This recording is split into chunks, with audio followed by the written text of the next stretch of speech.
Assalamualaikum warahmatullahi wabarakatuh. Perkenankan kami dari kelompok 12. Saya Novia Qurratul Ayun dan teman saya Husnia Didinia. Di sini kami akan mempresentasikan mengenai perkembangan tarekat dan tasawuf di Indonesia beserta kontribusinya. Nah, apa saja yang akan kita bahas pada kali ini? Yang pertama adalah sejarah perkembangan tasawuf dan tarekat di Indonesia yang terdiri atas 3 poin. Yang pertama, hubungan tarekat dan tasawuf. Yang kedua, sejarah perkembangan tasawuf dan tarekat di Indonesia. Dan yang ketiga adalah faktor yang mempengaruhi perkembangan tasawuf dan tarekat di Indonesia. Dan pembahasan yang kedua yakni mengenai kontribusi tarekat dan tasawuf di Indonesia. Oke, langsung saja kita akan menuju pada pembahasan yang pertama, yakni sejarah perkembangan tasawuf dan tarekat di Indonesia. Sebab pertama membahas mengenai hubungan tasawuf dan tarekat. Di sini dipaparkan bahwa tarekat adalah istilah dari tasawuf. Bukan dua makna yang berbeda. Jadi tarekat dan tasawuf ini adalah sama, hanya penyebutannya saja yang berbeda. Dan fakta yang kedua, pengambilan nama istilah tarekat ini diambil dari salah satu tahapan tasawuf. Kita ketahui bahwa dalam tasawuf terdapat beberapa makomat-makomat, tahapan-tahapan. Di antaranya adalah syariat, lalu tarekat, hakikat, dan ma'rifat. Nah, tarekat memasuki pada tahapan yang kedua. Ya, sehingga dapat disimpulkan tarekat dan tasawuf ini adalah sama, hanya saja penyebutannya yang berbeda. Terlebih di Indonesia sendiri, kita cenderung lebih mengenal tarekat karena sudah umum disuarakan di sini. Baik, untuk pembahasan selanjutnya yaitu mengenai sejarah perkembangan tasawuf dan tarekat di Indonesia. Kita membagi pada 3 era. Yang pertama adalah era Wali Songo, yang kedua era abad 17 hingga 18, dan yang ketiga adalah era modern. Yang pertama pada era Wali Songo. Sebenarnya dokumentasi sebelum abad 17 ini sangat sulit untuk diketemukan, sehingga informasi mengenai ketasawufan atau tarekat di era Wali Songo ini cukup sulit untuk dilacak. Akan tetapi dengan bantuan manuskrip-manuskrip dari keraton sedikit memberikan cerita dan juga pengetahuan mengenai perkembangan tasawuf dan tarekat di era Wali Songo. Dalam serat Banten Rantai-Rantai atau Sejarah Banten Kuno dinyatakan bahwa Sunan Gunung Jati telah bertemu dengan Syekh Najimuddin Kubro dan juga Syekh Abu Hasan Asyadzili. Nah, ketika bertemu dengan kedua mursyid tersebut, Sunan Gunung Jati mendapatkan ijazah kemursyidhan tarekat Kubrowiyah dan juga tarekat Syadziliyah. Akan tetapi jika kita telisik dengan mendalam lagi mengenai kedua tokoh mursyid tasawuf dan juga Sunan Gunung Jati, akan diketemukan sebuah ketimpangan, yaitu di mana Sunan Gunung Jati hidup di era sekitar abad 17, sedangkan kedua mursyid tarekat tersebut hidup pada sekitar abad 13. Nah, menanggapi ini kami mengambil jalan tengah, yaitu bahwa seorang wali yang kita yakini dekat dengan Allah, otomatis mereka memiliki keistimewaan tersendiri di sisi Allah. Maka dari itu, yang kami yakini di sini bukanlah pertemuan secara fisik antara Sunan Gunung Jati dan kedua mursyid, akan tetapi pertemuan yang dimaksud di sini adalah pertemuan metafisik. Ya.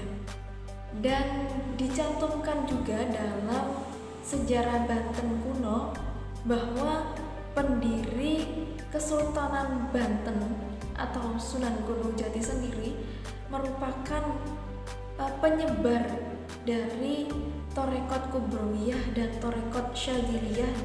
Kemudian pada manuskrip Babat Tanah Jawa disebutkan bahwa Sunan Ampel telah mengajarkan Torekot Naksabandi. Lalu dalam Carita Lasem dan Hikayat Hasanuddin disebutkan bahwa Sunan Bonang itu telah mendirikan zawiyah.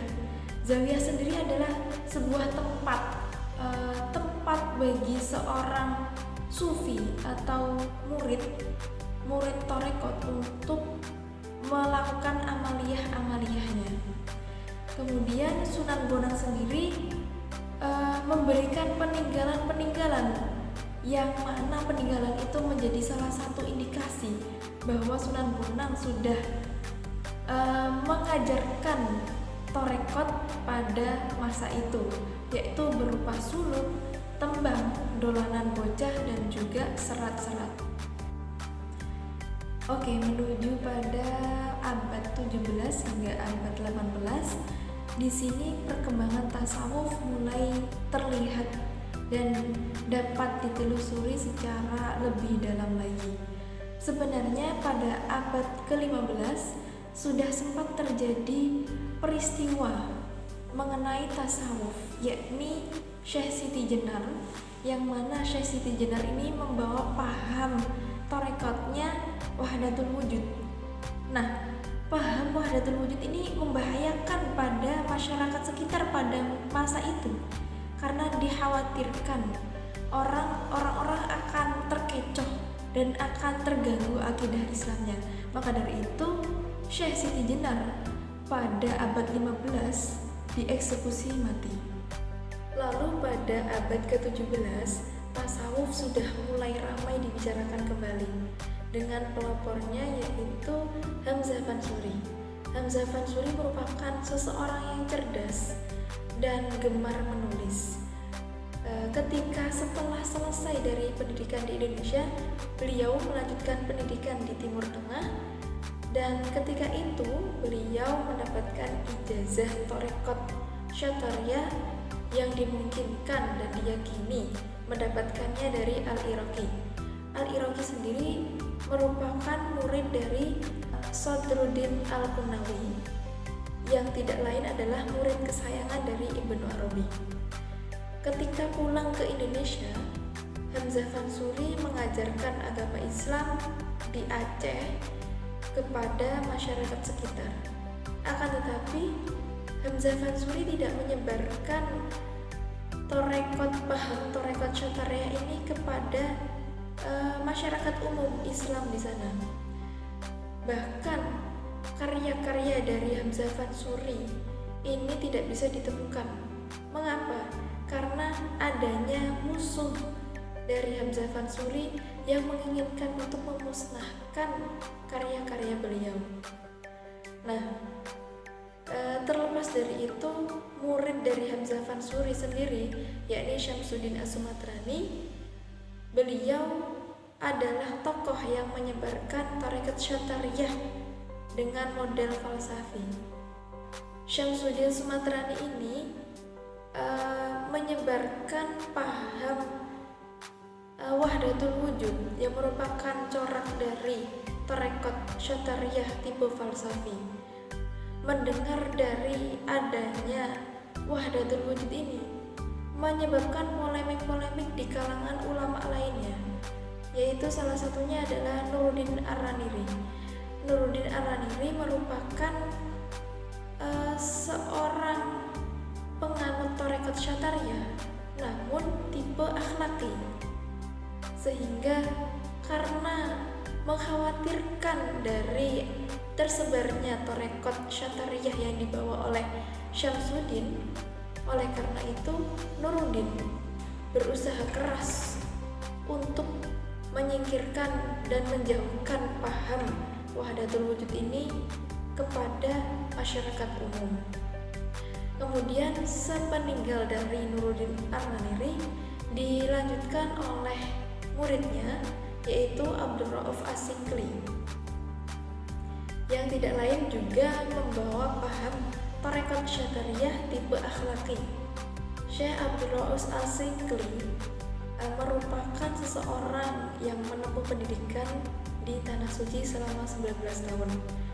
Ketika mendengar berita mengenai pertentangan antara Syamsuddin As-Sumatrani dan juga Nuruddin Ar-Naniri, beliau Abdul Rauf As-Sikli memutuskan untuk kembali ke tanah air dan berusaha untuk menyebarkan tarekat yang dibawanya, yakni tarekat Syatariyah corak akhlaki yang didapat dari Syekh Ibrahim Al-Qurani. Nah, Syekh Abdul Rauf As-Sikli ini memiliki beberapa murid yang bernama Syekh Burhanuddin Ulakan yang turut mengikuti jejak dari Abdul Rauf As-Sikli, yakni menyebarkan paham tarekat Syatariyah corak akhlaki. Tokoh lain yang berperan dalam penyebaran tarekat yaitu adalah Syekh Yusuf Al-Makassari dari Sulawesi Selatan, yang tidak lain adalah murid dari Syekh Ibrahim Al-Qurani. Nah, setelah berkelana di Damaskus, Syekh Yusuf kembali ke Indonesia dengan membawa ijazah kemursyidhan tarekat Naqsabandiyah, Qadiriyah, Syatariyah, Ba'lawiyah, dan Khalwatiyah. Nah, kemudian ketika pulang di Indonesia, tepatnya di Makassar, Syekh Yusuf ini menyebarkan tarekat Khalwatiyah dengan tambahan atau amaliyah-amaliyah yang diramu oleh beliau, yang tentunya ini sambung dengan gurunya. Lalu tarekat ini dinamakan tarekat Khalwatiyah Yusufiyah. Ya, pengikut dari tarekat Khalwatiyah Yusufiyah ini dinilai sangat militan karena para pengikut dari tarekat ini juga turut berjuang dalam memerangi penjajah di Indonesia. Iya, seperti itu. Kemudian karena terlibat dengan beberapa pertarungan dan juga peperangan melawan penjajah, Syekh Yusuf kemudian hijrah ke Banten untuk membantu rakyat Banten memperjuangkan menyebarkan tarekat dan juga memperjuangkan untuk melawan penjajah. Setelah Sultan Ageng meninggal dunia, Syekh Yusuf berusaha membangun benteng kekuatan di sekitar Tangerang. Namun dikarenakan raja yang berkuasa setelah Sultan Ageng ini terlalu condong ke penjajah, maka Syekh Yusuf kurang mendapatkan perhatian, justru mendapatkan pertentangan. Oleh karena itu, pada tanggal 12 September, Syekh Yusuf dibuang di Ceylon yang tepatnya di Afrika Selatan.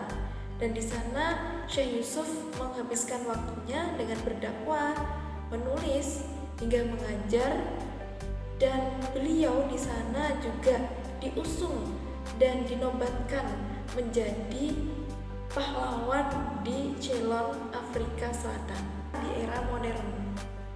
Nah, di era modern ini tidak jauh berbeda. Yang membedakan sedikit adalah di era modern ini tarekat semakin berkembang dan juga semakin banyak, sehingga juga muncul permasalahan-permasalahan baru. Sebenarnya dalam lingkaran tarekat sendiri ada beberapa sebuah poin-poin yang saling terhubung. Di antaranya adalah adanya syekh, mursyid, murid, ribat atau tempat latihan, lalu kitab-kitab, baiat, dan metode pengajaran, serta yang terakhir adalah silsilah. Nah, di antara beberapa poin-poin dari syarat tarekat, terdapat satu poin yang menjadi kunci, legalisasi dari torekot dinyatakan muktabaroh atau sambung dengan Rasulullah, yakni silsilah. Di mana silsilah ini sangat penting, teman-teman. Ketika sebuah torekot ini sudah terbukti atau nyata tersambung dengan sanad hingga Rasulullah, maka torekot ini dapat diklaim atau dicap sebagai torekot muktabaroh.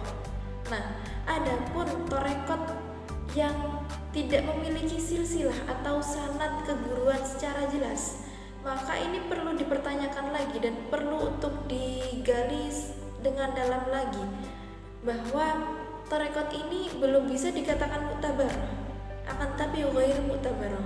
Sehingga kita harus hati-hati dalam ketika kita ingin bertorekot, maka kita harus cermat dan berhati-hati dan menelisik mana torekot-torekot yang termasuk dalam torekot muktabaroh dan mana torekot yang termasuk torekot ghairu muktabaroh.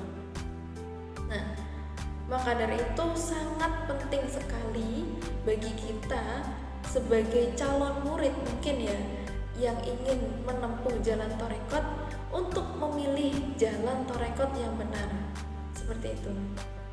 Kemudian menyikapi dengan adanya torekot muktabaroh dan ghairu muktabaroh, maka NU Nahdlatul Ulama menetapkan dasar-dasar tasawuf yang sesuai dengan khitoh ahlus sunnah wal jamaah. Nah, dari situ dibentuklah Jatman atau Jam'iyah Ahlut Thariqah Mu'tabarah Nahdliyah. Sebelum dibentuknya Jatman ini ada sebuah organisasi sebenarnya sama, akan tetapi terdapat perubahan nama yang bernama Jam'iyah Ahlut Thariqah Mu'tabarah. Di sini kami akan sedikit menceritakan mengenai kilas sejarah terbentuknya Jatman. Yang pertama, sebelum adanya Jatman, telah ada organisasi yang bernama Jam'iyah Ahlut Thariqah Mu'tabarah yang didirikan di Tegalrejo, Magelang, Jawa Tengah, dengan pendirinya yaitu Kiai Haji Wahab Hasbullah, Kiai Haji Bisri Syamsuri, Kiai Haji Ildam Khalid, Kiai Haji Mashkur, dan Kiai Haji Muslih. Mengapa terjadi perubahan nama yang asalnya Jam'iyah Ahlut Thariqah Mu'tabarah menjadi Jatman? Yaitu pada saat itu terjadi pergulatan internal dalam Jam'iyah ketika salah satu dari anggota atau pengurus dari Jam'iyah berkecimpung di dunia politik. Nah, pada tahun 70-an pada tepatnya ya, pada pelaksanaan muktamar kelima Jam'iyah Ahlut Thariqah Mu'tabarah di Madiun, tepatnya pada tahun 1975, Kiai Romli terpilih menjadi ketua umum Jam'iyah. Nah, Kiai Romli ini sendiri merupakan sosok yang mencolok dan diperhatikan di kepolitikan, sehingga pada saat itu beliau terseret dalam kampanye Golkar. Sedangkan pada saat itu Nahdlatul Ulama adalah berafiliasi pada PPP. Nah, secara tidak langsung ini menjadi indikasi bahwa Kiai Romli sedikit ada pengkhianatan terhadap Nahdlatul Ulama. Maka dari itu Kiai Romli memutuskan keluar dari kepengurusan Jam'iyah dan kemudian mendirikan yang namanya Jam'iyah Jatmi atau Jam'iyah Ahlut Thariqah Mu'tabarah Indonesia di Rejoso. Nah, setelah itu pada tahun 1979 para pembesar Nahdlatul Ulama mengadakan musyawarah di Suburan Meranggen, Demak, dan pada musyawarah tersebut tercetuslah yang namanya Jam'iyah Ahlut Thariqah Mu'tabarah An-Nahdliyah, ya, atau Jatman. Tujuan didirikannya Jatman ini adalah untuk mempertahankan kepentingan bersama, yakni tarekat yang terhimpun untuk memudahkan, untuk mengindahkan syariat dan termasuk Ahlus Sunnah wal Jamaah mengindahkan bahwa tarekat yang muktabarah yang berafiliasi pada Nahdlatul Ulama itu harus memiliki silsilah yang jelas dan bersambung hingga Nabi Muhammad. Baiklah, selanjutnya yaitu tentang faktor-faktor yang mempengaruhi perkembangan tasawuf dan tarekat di Indonesia. Di sini ada 4 faktor. Yang pertama, adanya jalur perdagangan yang lancar, yaitu yang bisa menghubungkan daerah satu ke daerah lain, bahkan di dunia termasuk juga di Nusantara. Jadi itu salah satu faktor yang mendukung tersebarnya tasawuf di Indonesia. Selanjutnya adalah adanya kemauan ulama-ulama Indonesia yang untuk belajar dan mencari ilmu serta menyebarkannya kepada masyarakat, seperti yang dilakukan oleh Sunan Gunung Jati yang belajar ke Mekah, ke Tanah Suci, lalu memperoleh gelar kemursyidhan dan disebarkanlah tasawuf itu di tanah air. Dan juga yang dilakukan oleh Hamzah Fansuri juga seperti itu. Selanjutnya yaitu corak dakwahnya itu yang bersifat alkulturatif, jadi mengakulturasikan budaya setempat, budaya Nusantara dengan memasukkan nilai-nilai Islam, juga nilai-nilai tasawuf seperti dalam wayang kulit dan lain sebagainya. Selanjutnya ada dalam berdakwah dengan kebijaksanaan. Para wali songo itu dianggap sebagai orang yang sholih pada masa itu, menjadi teladan masyarakat karena bersifat sederhana, tidak bermegah-megahan dan mengatasi kebodohan serta kemiskinan pada masa itu. Pembahasan selanjutnya yaitu tentang kontribusi tasawuf dan tarekat di Indonesia. Di sini kita membahas 3 masa. Yang pertama, masanya Wali Songo. Di masa ini, pada masa Wali Songo, tasawuf berkontribusi mengakulturasikan budaya Indonesia, yaitu para Wali Songo mengubah wayang kulit, memasukkan ajaran-ajaran Islam dengan memainkan wayang kulit tersebut, mengubah jalur ceritanya, peranan tokohnya. Jadi salah satu Wali Songo yang dilakukan itu seperti yang dilakukan oleh Sunan Kalijaga, mengadakan pagelaran wayang kulit di mana tidak meminta upah sepeser pun kepada masyarakat yang menonton, tetapi diganti dengan para penonton itu harus mengucapkan kalimat syahadat dulu ketika ingin menonton pagelaran wayang tersebut. Selain wayang juga ada tembang-tembang yang berisi tentang filosofi Islam atau filosofi kehidupan yang adanya tentang ajaran-ajaran Islam dan tasawuf, seperti tembang Wil Ilir, tembang Tondo Ati, tembang lain dan lain sebagainya. Nah, selain dari akulturasi budaya, juga menjadi kontribusi yang lainnya itu adanya lembaga pendidikan dan ilmu hikmah. Perkembangan pesantren pada abad ke-15 sampai 16 itu tidak bisa dilepaskan dari Wali Songo, karena ini yang menjadi pelopornya itu adalah Wali Songo, di mana pada saat itu Sunan Ampel atau Sunan Maulana Malik Ibrahim mendirikan asrama-asrama di masjid-masjid dan tempat surau ataupun semacamnya itu untuk mengajarkan ajaran Islam dan tasawuf. Sampai sekarang perkembangan pesantren semakin maju dan menjadi lembaga pendidikan resmi. Itu tidak lain berkembang dari Wali Songo tersebut. Selanjutnya pada abad ke-17 sampai 16 ini tasawuf sudah berkembang besar dan menjadi organisasi-organisasi tarekat. Pengikutnya juga bertambah banyak, dan yang menjadi kontribusinya adalah para penganut tasawuf tersebut dalam organisasi tarekat yang bermacam-macam itu berperan dalam melawan penjajahan pada saat itu, dimana pada saat itu masih pada masa penjajahan Belanda. Jadi ada tarekat Qadariyah dan tarekat Naqsabandiyah yang membantu melawan penjajahan di Banten pada tahun 1888, dan tarekat Samaniyah di Palembang dan juga di Kalimantan pada tahun 1819, dan juga tarekat Syataria yang melawan di daerah Sumatera pada tahun 1891. Nah, disitulah peran tarekat memberikan kontribusinya pada di Indonesia. Jadi dengan kata lain menjadi wadah aspirasi warga dan sebagai gerakan untuk melawan para penjajah tersebut. Selanjutnya itu pada abad modern ini, pada masa modern yang sudah termasuk zaman yang maju dan teknologi semakin maju, globalisasi juga semakin banyak hal, aspek dalam segala aspek. Jadi manusia pada masa modern ini akan mengalami keterasingan, yaitu jiwanya itu hampa gitu.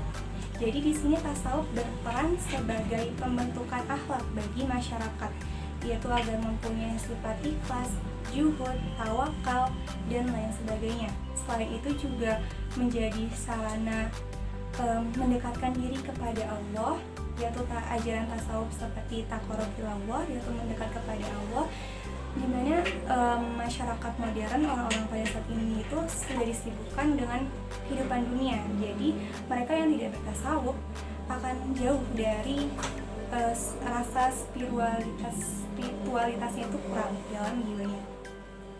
Nah, selanjutnya selain itu juga ada mengkokohkan jiwa iman bagi yang bertasawuf itu. Jadi orang yang pada masa modern ini yang memegang tasawuf itu pasti ia selalu bertawakal kepada Allah dan seluruh urusannya itu diserahkan. Jadi tidak ada rasa gundah atau tidak ada rasa galau terhadap kehidupan di modern ini. Jadi apapun yang terjadi itu semua sudah diserahkan, ditawakalkan kepada Allah. Selanjutnya menghindari frustasi. Jadi pada abad modern ini semua dituntut seperti beban-beban pekerjaan. Kita sebagai manusia seperti beban-beban kuliah, tugas dan lain sebagainya, itu yang dibebankan kepada kita dan harus kita kerjakan gitu. Itu bisa membuat frustasi bagi orang-orang yang tidak bertasawuf gitu. Jadi kalau dia punya bertasawuf ini terhindar dari sifat frustasi tersebut. Seperti kita lihat sendiri pada manusia di abad modern ini, seperti di negara yang sudah maju seperti Jepang dan Korea, mereka mungkin pintar dalam intelektualnya, dalam teknologinya, tapi jiwanya itu ada kekosongan dalam jiwanya. Jadi angka tertinggi bunuh diri itu ya ada di negara-negara seperti itu, seperti Jepang dan Korea itu, karena akibat dari frustasi dalam kehidupan modern ini. Nah, selanjutnya itu tasawuf berperan menghindari terpengaruh dari sifat keduniaan gitu. Kayak yang banyak berpengaruh itu yang termasuk kayak sifat hedonis, materialis gitu. Jadi menganggap semua itu adalah materi mata gitu. Jadi orang yang bertasawuf akan terhindar dari sifat itu, seperti kan dia mempunyai sifat juhud jadi tidak menganggap kehidupan dunia tidak di hatinya gitu. Jadi cuman ada di tangannya saja gitu. Yang terakhir, tasawuf ini sebagai menghindari dari tipu daya dunia. Intinya sama saja sama yang sebelumnya, yaitu tidak menjadikan dunia sebagai tujuan utamanya gitu. Mungkin itu kontribusi tasawuf pada di Indonesia ini. Berdasarkan penjelasan tersebut dapat disimpulkan bahwa hubungan tasawuf dan tarekat ini tidak bisa dipisahkan. Jadi tarekat ini merupakan jalan atau metode untuk bertasawuf. Mengenai sejarah perkembangan tasawuf dan tarekat di Indonesia ini terbagi menjadi 3 masa. Satu, masa Wali Songo, yaitu dipelopori oleh Sunan Gunung Jati yang membawa ajaran tasawuf yang didapatnya dari Tanah Suci. Lalu disebarkannya di Indonesia, seterusnya pada masa abad ke-17 ini yang dipelopori oleh Hamzah Fansuri dan Samsudin As-Sumatani yang beraliran tasawuf falsafi. Terusnya pada masa modern ini, tasawuf telah berkembang menjadi organisasi-organisasi tarekat, sehingga dibedakanlah organisasi itu menjadi tarekat mutakbaroh yang nyambung sanadnya kepada Rasulullah dan ghair mutakbaroh yang tidak nyambung. Dan mengenai faktor yang mempengaruhi perkembangan tarekat di Indonesia ini ada 4, yaitu adanya jalur perdagangan yang lancar, adanya kemauan ulama untuk menuntut ilmu, terusnya akulturasi budaya Indonesia, dan menggunakan metode pendekatan kebijaksanaan atau hikmah dari para ulama tersebut. Nah, jadi tidak dipungkiri banyak sekali memberikan kontribusinya di Indonesia. Seperti pada masa Wali Songo itu memberi kontribusi akulturasi warisan budaya Indonesia seperti wayang dan kesenian wayang dan lain sebagainya. Terusnya pada masa abad ke-17-18 ini memberikan kontribusi tarekat ini, para penganutnya membantu melawan penjajah Belanda.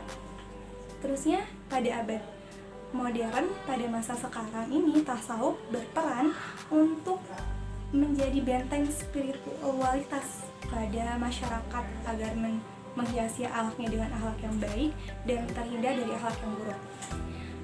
Baiklah, mungkin itu saja penjelasan dari kami mengenai perkembangan sejarah perkembangan tasawuf dan tarekat di Indonesia.